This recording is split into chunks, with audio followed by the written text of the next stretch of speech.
정동진과 묵커의 1박 2일 여행을 시작합니다. KTX 이음열차로 07시 1분 서울역을 출발해 정동진으로 갑니다. 정동진은 궁궐이 있는 한양에서 정동쪽에 있는 바닷가를 의미합니다. 우리가 도착한 정동진역은 세계에서 바다와 가장 가까이 있는 역으로 기네스북에 등재되어 있습니다. 드라마 모래시계 속의 소나무입니다.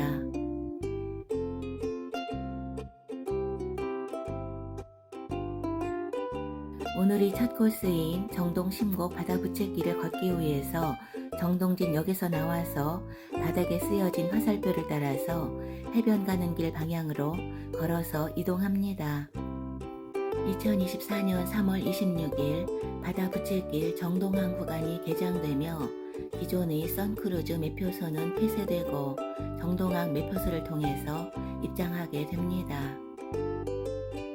정동진역에서 정동항 매표소로 가는 방법은 두 가지가 있습니다.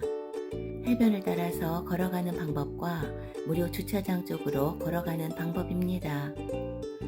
해변으로 가려면 무료 주차장 바로 전에 있는 왼쪽의 이 터널을 통과해서 모래 해변을 따라 걷게 됩니다.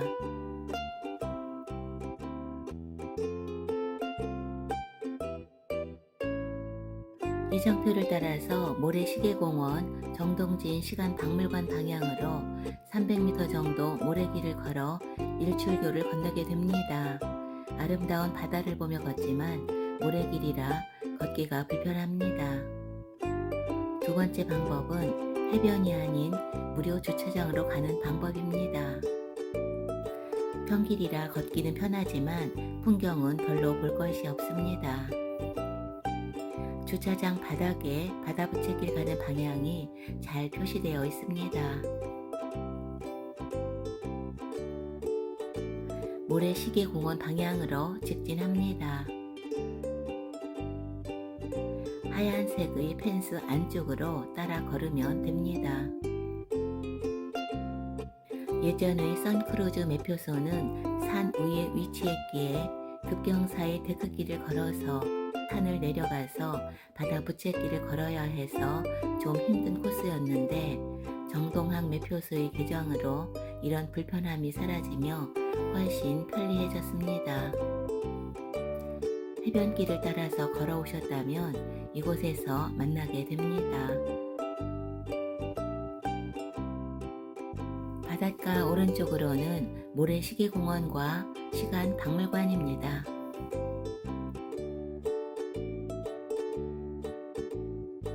일출교를 건너서 이정표를 따라 비치크루즈 호텔 방향으로 계속해서 걸어갑니다. 오른쪽은 비치크루즈 호텔 주차장입니다. 왼쪽의 표지판을 따라서 계속 걸어갑니다. 바다부채길 중간에도 음료 판매대가 있지만 편의점에서 물이나 간단한 간식을 준비하면 좋습니다. 정동항 매표소로 가는 입구입니다.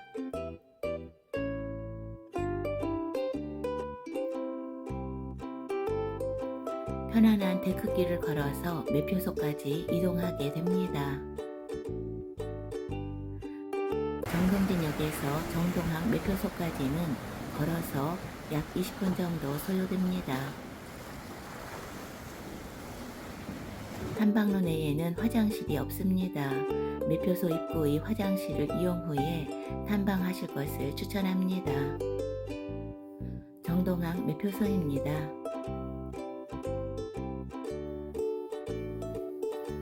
입장료는 일반 5,000원입니다. 정동항 매표소로 입장해서 정동 심곡 바다부채길 탐방을 시작합니다.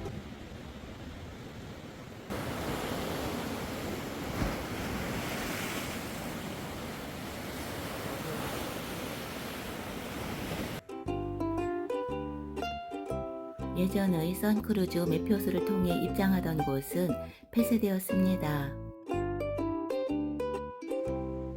정동 심곡 바다 부채길이란 명칭은 정동진의 부채 끝 지형과 탐방로가 위치한 지형의 모양이 바다를 향해서 부채를 펼쳐놓은 모양과 같다고 해서 붙여진 이름입니다. 정동 심곡 바다 부채길은 정동항 매표소부터 심곡항 매표소까지 약 3.01km가 탐방로로 조성되어서 푸른 바다와 기암괴석의 멋진 비경을 보며 걸을 수 있습니다. 이곳은 오랫동안 해안 경비를 위해서 군 경계근무 정찰로로만 이용되던 곳입니다. 일반인에 공개되지 않았으며 2016년 10월 처음으로 일반에 개방하게 됩니다. 정동 심곡 바다 부채길은 해안 단구로 이루어져 있습니다. 해안 단구란 해안을 따라 분포하는 계단 모양의 지형으로 주위가 급사면 또는 절벽으로 끊긴 계단의 형태를 말합니다. 정동진 해안단구는 약 230만 년 전 지반의 융기작용으로 해수면이 80m 정도 후퇴하면서 바다 밑에 퇴적되어 있던 해저 지형들이 지금과 같은 형태로 육지화되었습니다. 정동진 해안단구의 길이는 약 4km입니다. 너비는 1km 정도이고 높이는 해발고도 75m에서 85m로 우리나라에서 가장 긴 해안 단구입니다. 정동진 해안 단구는 동해 탄생의 비밀을 간직한 200에서 250만 년 전 지각 변동을 관찰할 수 있는 국내 유일의 해안 단구로서 한반도의 지반 융기에 대한 살아있는 증거 자료입니다. 한반도 자연사 연구에 중요한 가치가 있어서 2004년 천연기념물 제437호로 지정되었습니다.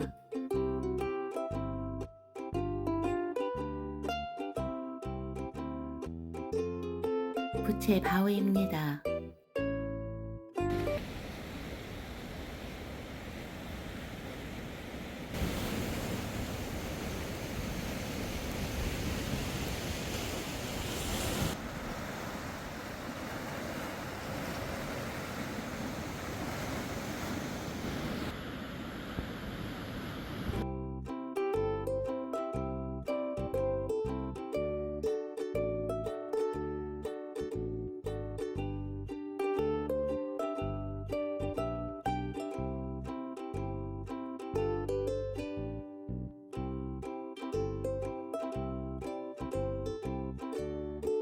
심곡 전망 타워입니다.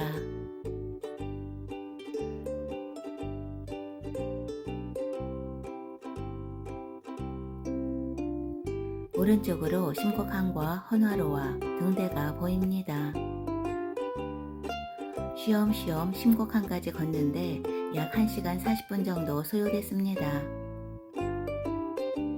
이곳에서 마실버스 958번을 타면 정동진역으로 되돌아갈 수 있습니다. 헌화로 횟집입니다. 식사 후에 헌화로를 걸어보려고 합니다.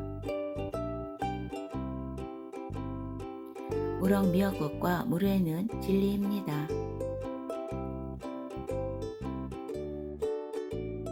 심곡항에서 시작해서 금진항까지 헌화로를 걸어갑니다.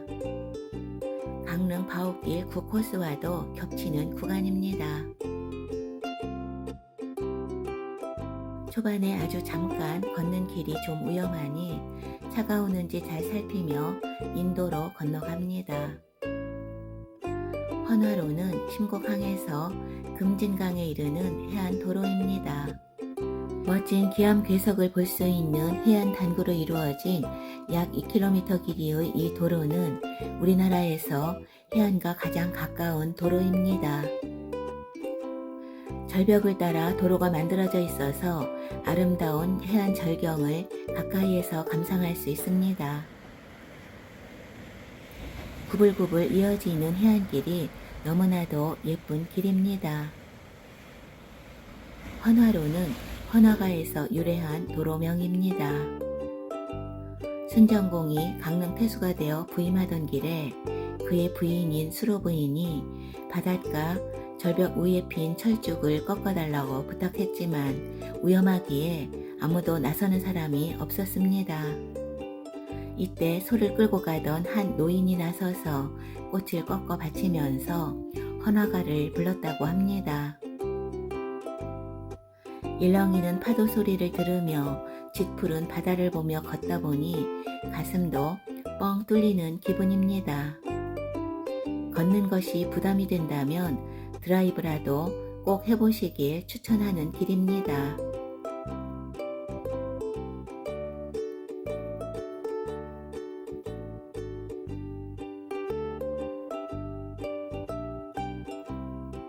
신곡항부터 금진항까지 걷는데 약 30분 정도 소요됩니다. 금진항에서 커피 타임 후 버스를 타고 숙소로 이동할 예정입니다. 파도 소리를 들으며 커피를 마시고 싶지만 비가 와서 실내로 들어갑니다.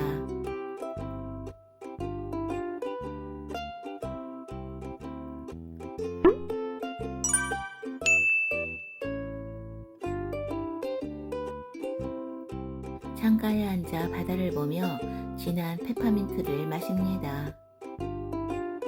카페 맞은편에 버스 정거장이 있습니다. 버스는 거의 정시에 도착합니다. 미리 나와서 기다리는 것을 추천합니다. 958번 버스를 타고 숙소인 선크루즈 호텔에 도착합니다. 숙박을 하지 않는 경우에는 입장료를 내고 입장할 수 있습니다. 조각공원, 천국의 계단, 바다전망 회전 카페 등을 이용할 수 있으며 회전 카페와 레스토랑 이용 시에는 입장료 50%가 환불됩니다. 해돋이 공원입니다. 천국의 계단입니다. 천국의 계단에 올라서 보는 멋진 바다 뷰입니다.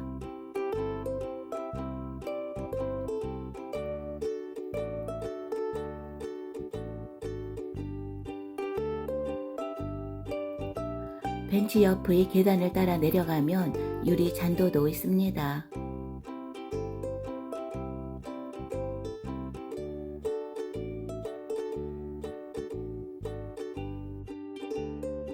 선크루즈와 비치 크루즈는 조선소의 특별 주문에서 건조한 실제 배로 만들어졌습니다. 정동진 천혜의 해안 절경에 위치합니다. 이곳은 CNN이 선정한 일생에 꼭 한 번은 가봐야 할 신기한 호텔이기도 합니다. 정갈한 선크루즈 객실은 하프뷰로 일출도 볼 수 있는 방입니다. 4명까지 묵을 수 있어서 숙박비는 그리 비싸지 않은 편입니다. 객실 카드키를 이용해서 선크루즈와 비치 크루즈 간의 이동이 가능합니다. 비치 크루즈 1층입니다.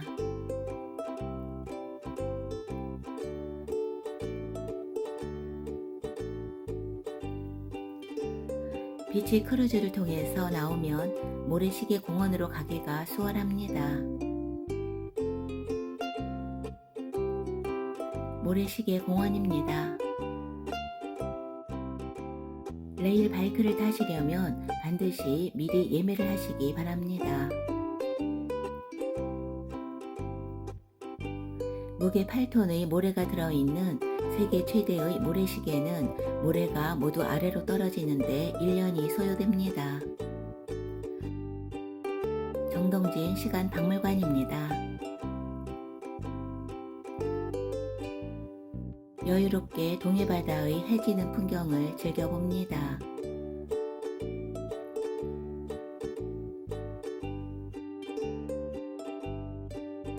지난번 맛있게 먹었던 기억으로 또다시 찾아왔습니다. 두부 전골과 순두부 백반을 주문합니다.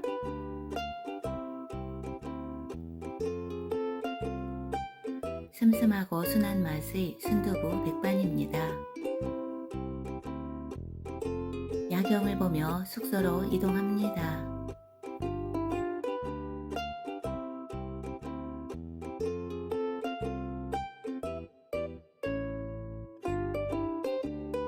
이틀째 새벽에 해돋이를 보기 위해서 호텔 전망대로 올라갑니다. 오랜 기다림 끝에 해 뜨는 모습을 보며 소원을 빌어봅니다. 어젯밤 미리 사두었던 빵과 커피, 과일로 간단히 아침 식사를 마칩니다. 숙소에서 나와서 택시를 타고 묵호항으로 이동했습니다.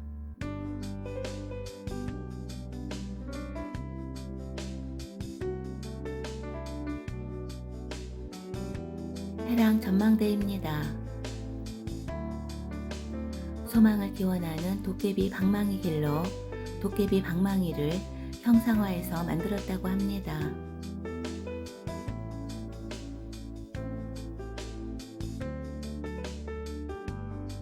묵호 수변 공원을 걸어서 묵호항 활어센터로 갑니다.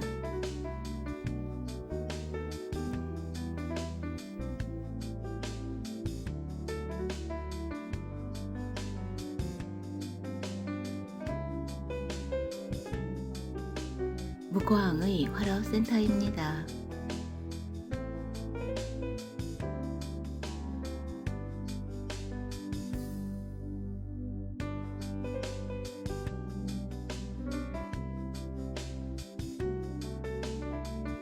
다른 어시장과 마찬가지로 원하는 자연산 활어를 고르면 식당으로 안내를 받게 됩니다. 활어 선택 후 묵호시장 동문안의 식당으로 안내를 받았습니다. 3명이서 아주 푸짐하게 맛있게 먹을 수 있었습니다.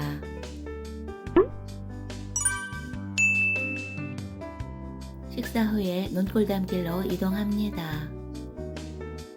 자차를 이용할 때는 묵호 수변공원에 무료 주차가 가능합니다.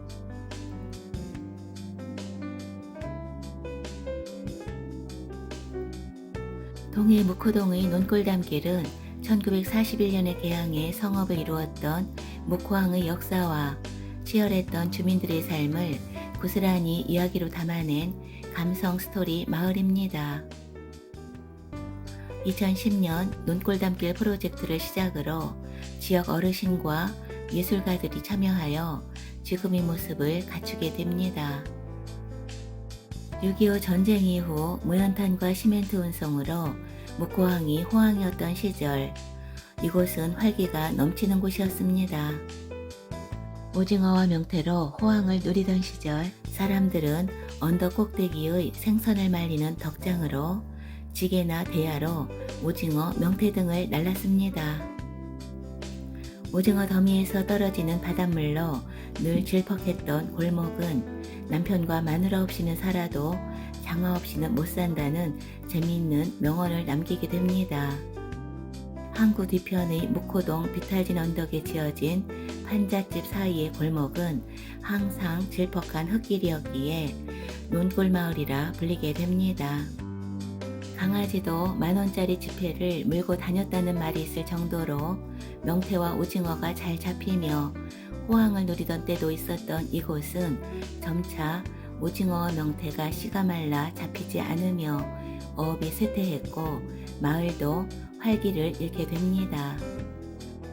논골담길의 담화는 이러한 역사를 고스란히 담아내고 있습니다.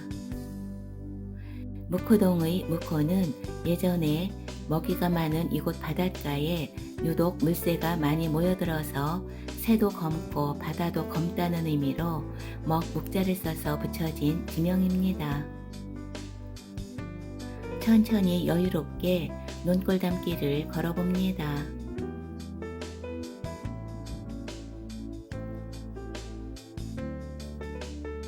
바람의 언덕으로 오르는 중간중간 묵호항의 모습이 한눈에 들어오는 멋진 뷰를 만날 수 있습니다.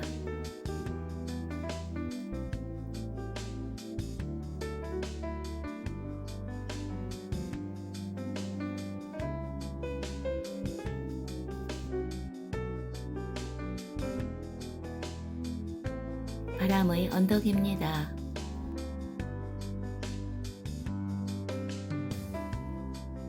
이곳에서는 묵호항 일대의 동해바다를 파노라마뷰로 전망할 수 있습니다.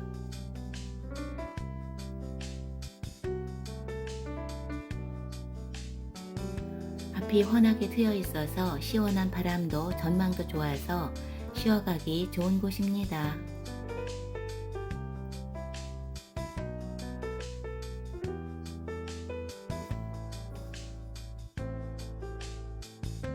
논골담길에는 전망이 좋은 카페도 여럿 있으니 여유롭게 시간을 갖고 방문하시길 추천합니다.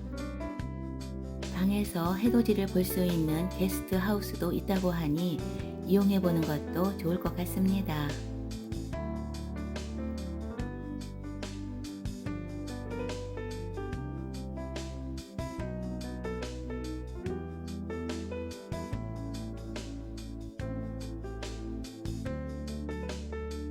해발고도 67m에 위치하는 묵호 등대입니다.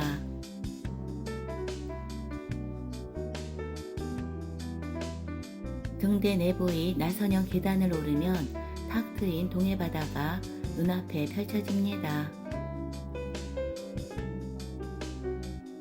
이곳에서는 묵호항과 주변을 파노라마뷰로 볼 수 있습니다. 등대 전망대에서 보는 마을의 모습과 묵호항 모습입니다. 맑은 하늘을 볼 수 없어 조금 아쉽습니다.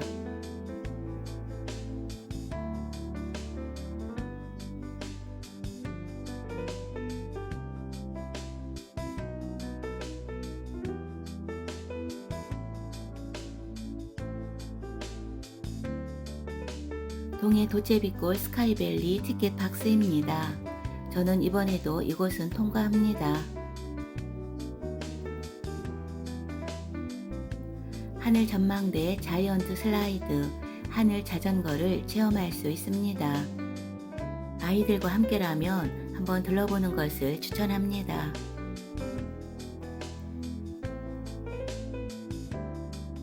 등대 카페입니다. 푸른 동해바다를 바라다보며 여유롭게 커피 한잔 하려고 합니다. 여러가지 버전의 독립된 공간이 여러 곳에 마련되어 있어서 붐비지 않아서 좋았습니다. 어느 곳에 자리를 잡아도 멋진 바다뷰를 볼 수 있습니다.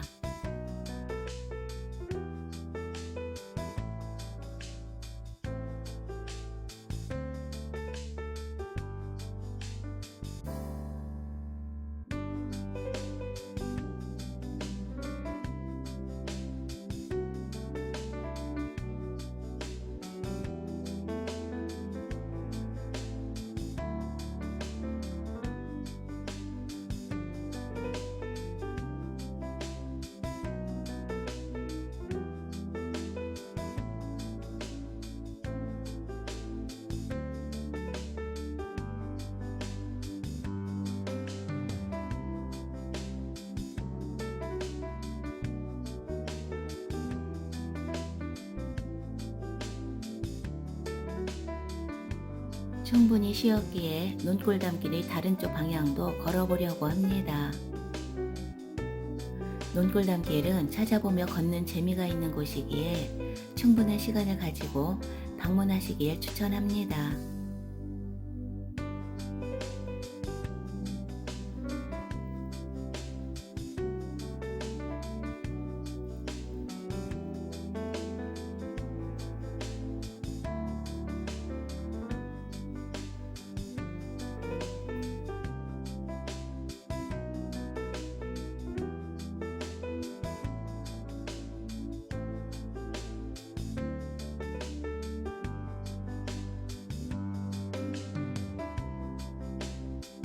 논골담길을 내려와서 택시로 묵호역으로 이동합니다.